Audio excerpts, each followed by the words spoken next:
Assalamualaikum warahmatullahi wabarakatuh. Selamat pagi. Selamat berjumpa kembali dengan saya, Ibu Umi Maisaroh, Guru MA Darul Hikmah.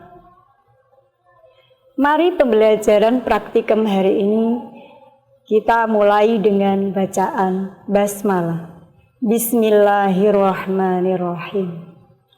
Pada pertemuan kemarin, kita sudah mempelajari bab sistem pencernaan makanan, yaitu tentang zat-zat makanan. Zat makanan yang diperlukan oleh manusia itu ada 6. 1. Karbohidrat. 2. Protein. 3. Lemak. 4. Vitamin. 5. Mineral. Dan 6. Air. Dari zat makanan tersebut, maka berdasarkan jumlah makanan yang dibutuhkan oleh manusia, zat makanan dibagi 2. 1. Zat makanan makro adalah zat makanan yang dibutuhkan oleh tubuh manusia dalam jumlah besar. Zat makanan mikro adalah zat makanan yang dibutuhkan oleh tubuh manusia dalam jumlah sedikit, yaitu vitamin dan mineral. Zat makanan atau disebut dengan zat gizi terkandung dalam bahan-bahan makanan. Oleh karena itu, pada hari ini kita akan melakukan praktikum uji kandungan zat gizi dalam bahan makanan. Dengan tujuan praktikum adalah 1. Untuk mengetahui kandungan karbohidrat atau amilum dalam bahan makanan. 2. Untuk mengetahui kandungan protein dalam bahan makanan. 3. Untuk mengetahui kandungan glukosa dalam bahan makanan. 4. Untuk mengetahui kandungan lemak dalam bahan makanan. Ini alat dan bahan yang dibutuhkan dalam uji makanan, yaitu tabung reaksi, rak tabung reaksi, pembersih tabung reaksi, penjepit tabung reaksi, pipet tetes, plat tetes, spatula, lumpang dan alu atau bisa disebut dengan mortar, kaki 3, kasa, gelas kimia, lampu Bunsen. Kemudian bahan-bahan yang dibutuhkan dalam praktek uji makanan adalah nasi, gula, roti, tahu, dan telur. Sedangkan larutan yang digunakan dalam uji makanan yaitu lugol untuk menguji adanya amilum dalam makanan, benedik atau bisa menggunakan failing A dan failing B untuk menguji adanya glukosa dalam makanan, kemudian biuret A dan biuret B untuk menguji adanya protein dalam makanan. Pertama, kita melakukan praktek uji amilum. Langkah yang pertama adalah beri label dengan nama bahan makanan pada plat tetes seperti ini. Kemudian masukkan masing-masing bahan makanan secara terpisah dalam lumpang dan alu. Kemudian digerus.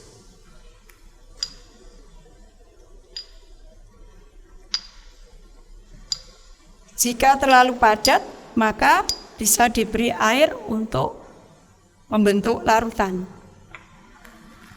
Kemudian larutan bahan makanan tadi dimasukkan ke dalam lubang plat tetes.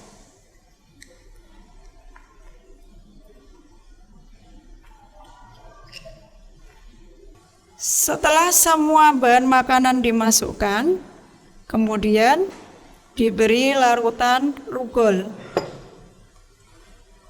untuk menguji adanya amilum dalam bahan makanan sebanyak 7 tetes.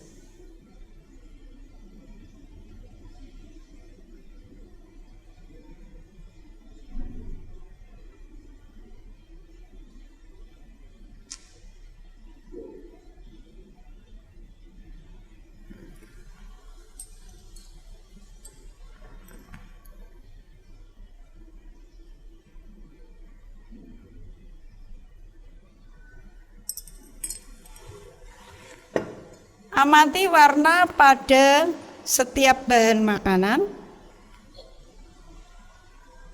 Nasi menunjukkan biru kehitaman, roti biru kehitaman. Berarti makanan yang ditetesi larutan rugol dan berubah warna menjadi biru kehitaman itu mengandung amilum. Yang kedua adalah uji protein. Langkah kerjanya adalah siapkan 5 tabung reaksi. Kemudian beri label dengan nama bahan makanan pada masing-masing tabung reaksi. Kemudian bahan makanan ini dimasukkan ke dalam lumpang dan alu.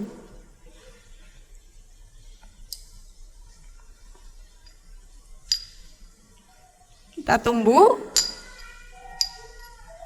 untuk membentuk larutan. Jika terlalu padat, maka bisa diberi tambahan air. Setelah itu, masukkan bahan makanan yang sudah membentuk larutan ke dalam tabung reaksi. Kemudian masukkan larutan piuret ke dalam masing-masing tabung sebanyak 7 tetes.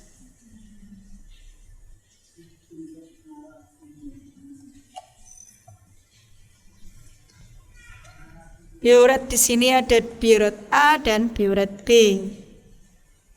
Piuret B 7 tetes. Selanjutnya yang ketiga adalah uji glukosa. Langkah kerjanya, siapkan 5 tabung reaksi. Beri label pada masing-masing tabung reaksi dengan nama bahan makanan. Kemudian masukkan makanan ke dalam lumpang dan alu. Digerus. Beri sedikit air untuk membentuk larutan. Kemudian masukkan ke dalam tabung reaksi.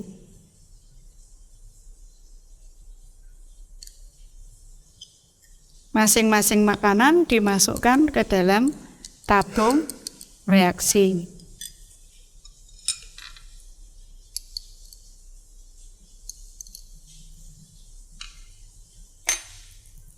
Kemudian kita hidupkan lampu bunsen sambil menunggu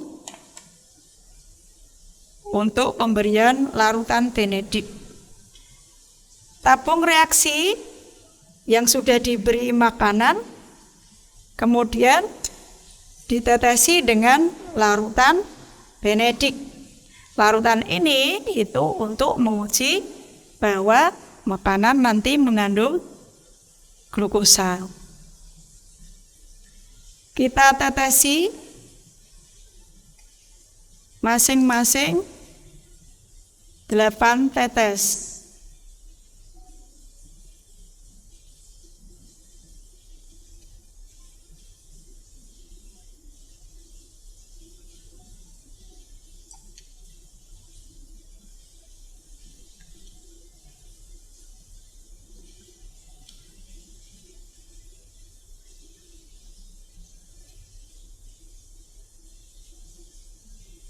Setelah ditetesi dengan larutan benedik, kemudian masukkan ke dalam perapian, yaitu gelas kimia yang sudah dibakar dengan lampu Bunsen.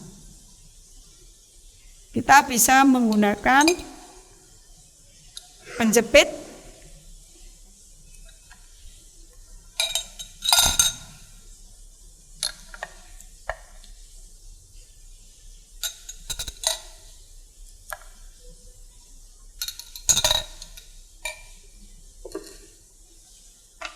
tunggu sampai mendidih sehingga larutan bahan makanan dapat kita amati.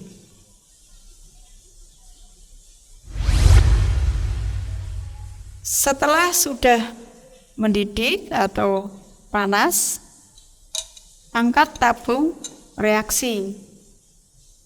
Kita taruh dalam rak tabung reaksi.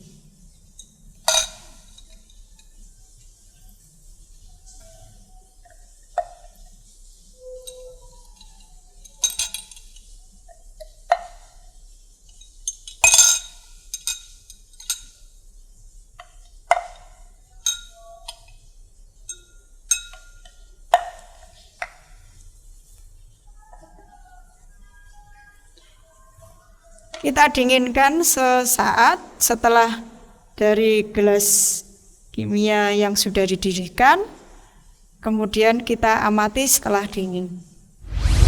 Setelah didinginkan, hasilnya seperti ini. Untuk gula, hasilnya merah bata, karena ditetesi dengan benedik sehingga larutannya berubah menjadi merah bata. Ini berarti menunjukkan mengandung glukosa.